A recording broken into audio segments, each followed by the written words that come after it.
સાવરકુંડલા નજીક ઓડિયા ગામ પાસે અકસ્માત સર્જાયો। ખાનગી બસ અને ઇકો ગાડી વચ્ચે અકસ્માત થયો। ખાનગી બસ સાવરકુંડલાથી મુંબઈ જઈ રહી હતી અને ઇકો ગાડી અમરેલીથી સાવરકુંડલા આવી રહી હતી। અકસ્માતમાં એક મહિલા અને બે પુરુષોને ઈજા થઈ। તમામ ઈજાગ્રસ્તોને 108 મારફતે સાવરકુંડલા સિવિલ હોસ્પિટલ ખસેડાયા છે। વધુ સારવાર માટે સાવરકુંડલાથી અમરેલી રિફર કરાયા। ઘટના સ્થળે પોલીસ કાફલો દોડી આવ્યો અને કાર્યવાહી હાથ ધરાઈ।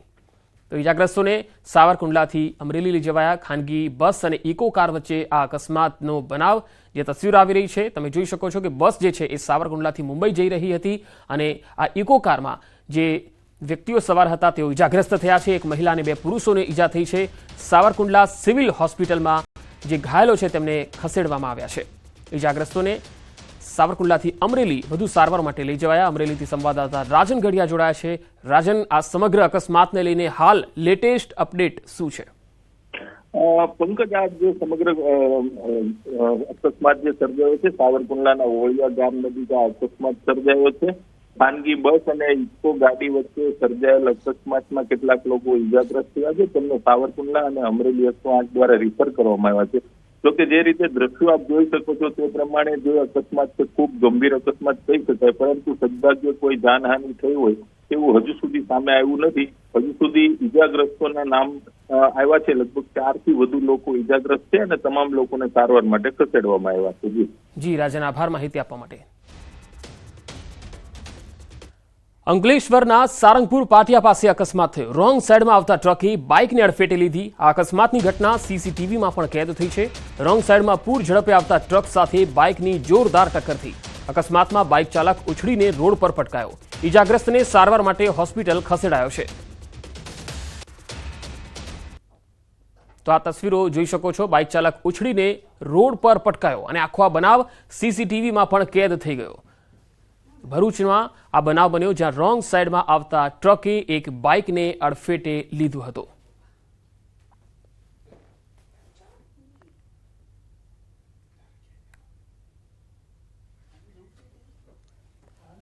ભાવનગરના સિહોરમાં સિંહ ઘૂસી જતા ફફડાટ ફેલાયો। સિહોરમાં વરલ ગામમાં સિંહોએ 2 ગાયનું પણ મારણ કર્યું। ગામની શાળા નજીકથી પસાર થયેલા સિંહના સીસીટીવી સામે આવ્યા છે।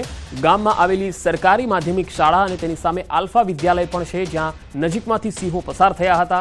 અહીં વિદ્યાલયમાં હોસ્ટેલ આવેલ છે જ્યાં 350 જેટલા બાળકો રહે છે। વરલ ગામે 2 થી 3 સિંહવાડી વિસ્તારમાં આવી જતા ગામના લોકોમાં ભયનો માહોલ છે।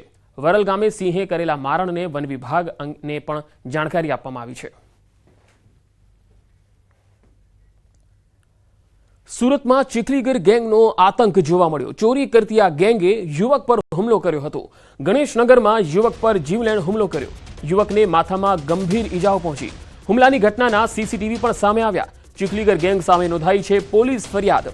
ભેસ્તાન પોલીસે આરોપીઓની શોધખોળ શરૂ કરી છે। આ તસવીરોમાં જોઈ શકાય છે હુમલાનો આખો બનાવ સીસીટીવીમાં કેદ થયો। યુવકને માથામાં ગંભીર ઈજા પહોંચાડવામાં આવી। સુરતના ભેસ્તાન વિસ્તારનો આ બનાવ છે જ્યાં ચીખલીગર ગેંગનો આતંક જોવા મળ્યો। આ ગેંગ લગાતાર તસ્કરી અને ચોરીના કામમાં લિપ્ત છે અને તેના ઘણા બધા સાગરીતો વારંવાર ઝડપાતા પણ રહ્યા છે।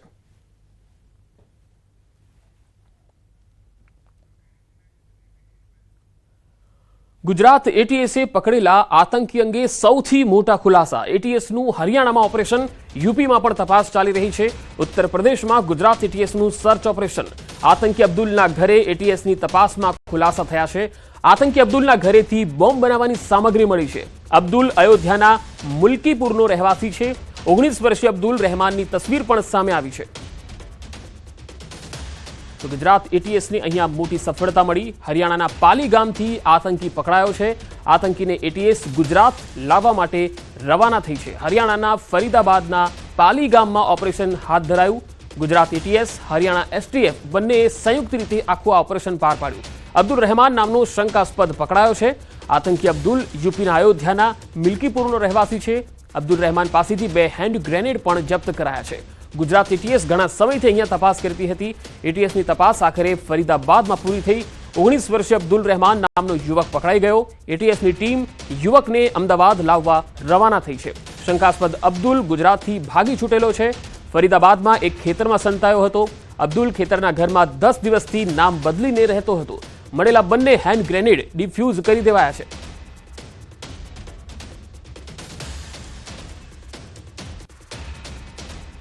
उस टाइम मैं घर था, लेकिन गांव में हल्ला हुआ कि आतंकवादी आ गया, आतंकवादी आ गया। फिर मैं यहाँ पे आया, यहाँ पे देखा कि काफी भीड़ लगी हुई है, पुलिस फोर्स काफी आई हुई है।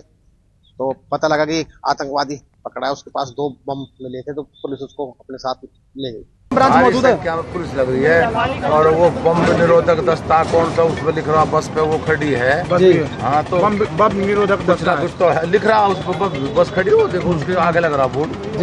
देख सकते हैं इसी गाड़ी में वो संदिग्ध व्यक्ति है जिसको गिरफ्तार करा गया था CIA के द्वारा, और तमाम STF के जो टीम यहाँ पहुंची उनके द्वारा। देख सकते हैं यहाँ पर ये गाड़ी है सामने, इस समय देख सकते हैं यहाँ ले जाया जा रहा है। और आपको बताएं 2 या 3 शख्स होने की सूचना थी, पर एक गिरफ्तार कर लिया गया है।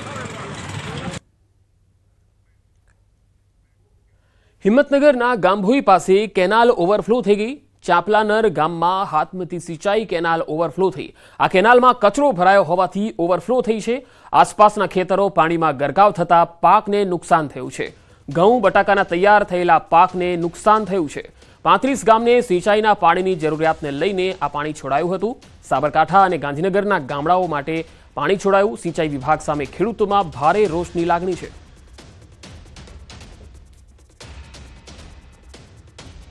દારૂ હેરાફેરી માટે બુટલેગરોનો કિમિયો। કારમાં દારૂ છુપાવ્યો, પોલીસની નજરથી ન બચી શક્યા।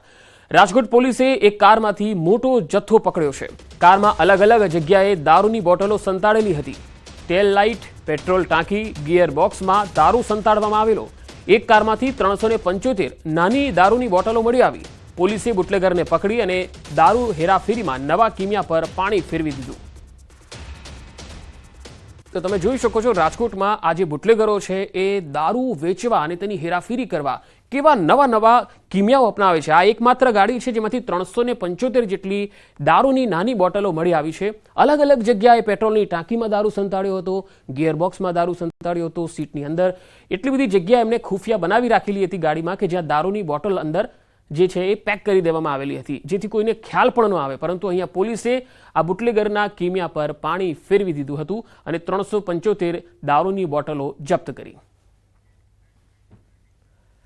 ભાવનગરમાં અનાજના કાળા કારોબારનો એક વિડીયો વાયરલ થયો છે। અનાજ સગે વગે કરાતું હોવાનો આ વિડીયો છે। રિક્ષામાં ઘઉં અને ચોખાનો જથ્થો લઈ જવામાં આવી રહ્યો છે। જાગૃત નાગરિક દ્વારા આ વિડીયોને લઈ વાયરલ કરવામાં આવ્યો। છેલ્લા ઘણા સમયથી ભાવનગર શહેર અને જિલ્લામાં આ પ્રકારે ગરીબ પરિવારો પાસેથી રૂપિયાના દમ ઉપર ઘઉં અને ચોખા ઉઘરાવી લૂઝ માલ અનાજ માફિયાઓ સુધી પહોંચાડવામાં આવે છે। ઘટના અંગે પુરવઠા વિભાગ દ્વારા જણાવાયું છે કે વાયરલ વિડીયોને લઈ હવે તપાસ કરવામાં આવશે।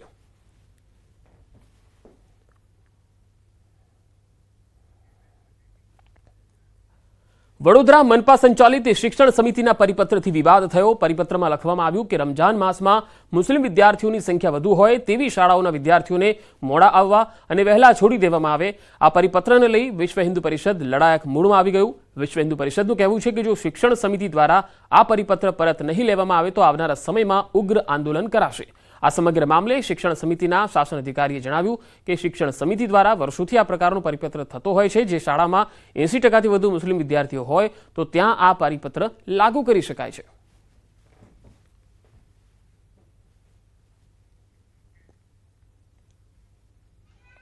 રમજાન માસ દરમિયાન મુસ્લિમ વધુ વસ્તી ધરાવતા બાળકો જ્યાં ભણતા હોય એ શાળાઓમાં બાળકોને 2 કલાક વહેલા છોડી દેવા અને 2 કલાક મોડા આવવું એવું પરિપત્રમાં સમયનો ફેરફાર કરેલ છે, તેનો વિરોધ છે। માંગણી શું છે તમારી?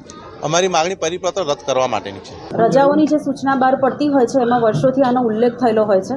આ વખતે એનો ઉલ્લેખ નહોતો થયો એટલે જેટલી મુસ્લિમ શાળાઓ જે હતી એમના તરફથી માંગણી આવેલ કે અમારા વિસ્તારમાં આ બાળકો છે એના પરિણામે નોંધ ઉપર અમે આ નિર્ણય લીધો। ખુલ્લી ગટરે 2 વર્ષના માસૂમનો ભોગ લીધો હોવા છતાં સુરતનું મનપા તંત્ર સુધરવાનું નામ જ નથી લઈ રહ્યું।